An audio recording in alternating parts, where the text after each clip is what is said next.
వారికి ఇంకొక పక్కన ఇది ఒక ప్రాబ్లం అయితే విశాఖపట్నం స్టీల్ ప్లాంట్ అది కూడా కావాలంటే రెచ్చగొట్టే పరిస్థితికి వస్తున్నారు.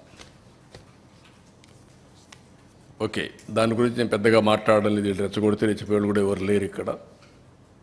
విశాఖపట్నం అనేది తెలుగుదేశం పార్టీకి ఎన్డీఏ కూటమికి ఒక స్ట్రాంగ్ ఇది. ఆ ప్రాజెక్టు కూడా ఆ స్టేజ్కి రావడానికి వీళ్ళు కారణం. ఎప్పుడు కూడా ప్రాజెక్టు మీద శ్రద్ధ పెట్టిన దాఖలాలు లేవు. ఇంత మునుపు కూడా నేనే కాపాడాను ఆ ప్రాజెక్ట్ని.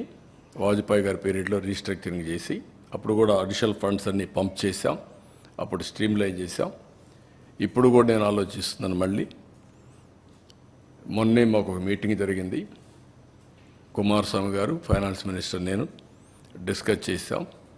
ఈరోజు మళ్ళీ ఒకసారి మాట్లాడాను. ఇప్పుడు ఒక కొత్త డబ్బులు కూడా రిలీజ్ చేసి దాన్ని ఆపరేట్ చేయడానికి ముందుకు పోతున్నారు. ఇది అయిన తర్వాత మళ్ళీ ఒకసారి కూర్చుంటాం. ఎంప్లాయీస్ కూడా ఒకటే చెప్తున్నా, అక్కడ ట్రేడ్ యూనియన్ లీడర్స్ కూడా ఒకటే చెప్తున్నా, మనం ప్రాపర్ మేనేజ్మెంట్ పెట్టుకోకుండా ప్రాజెక్ట్ని రివైవ్ చేయకుండా కష్టపడేదైనా ఉంటే technical problems, logistic problems, administrative problems ఉంటే అవన్నీ సార్ట్అవుట్ చేసుకొని బెస్ట్ మేనేజ్మెంట్ పెట్టుకొని శాశ్వతంగా దాని లాభాల బాట పట్టించాల్సిన బాధ్యత ఉంది.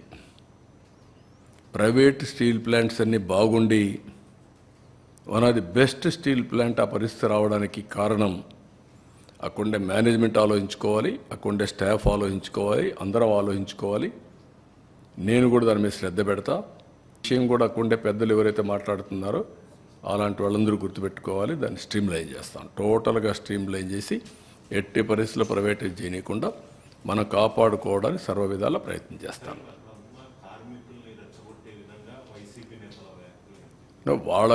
వాళ్ళ పని ఏంటి? ఇదే పని కదా. ఎక్కడ చూసినా శవాల్ని మంటేసి చలిగాల్చుకుంటారు. అది వాళ్ళ నేచర్. అది ఆ పార్టీ నేచరే. అది 5 ఏళ్ళు ఎప్పుడన్నా మాట్లాడారా? ప్రైవేటైజ్ చేయడానికి పోతే కూడా ఒకసారైనా మాట్లాడారా? నేను ఆ రోజు పిలిచాను కదా, రావయ్య ఢిల్లీకి పోదాం, నీకు తోడుగా నేనుంటా, పోదామంటే స్పందించారా? అలాంటి వాళ్ళు మాట్లాడడం ఏంటి? బుద్ధి జ్ఞానం ఉండాలి కదా వీళ్ళకు. అంటే ఏమి చెప్పినా నమ్మేస్తారు ప్రజలు అనుకుంటున్నారు వీళ్ళు. ఆ రోజులు అయిపోయినాయి. వ్యక్తిత్వం, విశ్వసనీయత లేని వ్యక్తులు ఏం చెప్పినా నమ్మరు. మొన్నటి వరకు మీరు మభ్యపెట్టారు.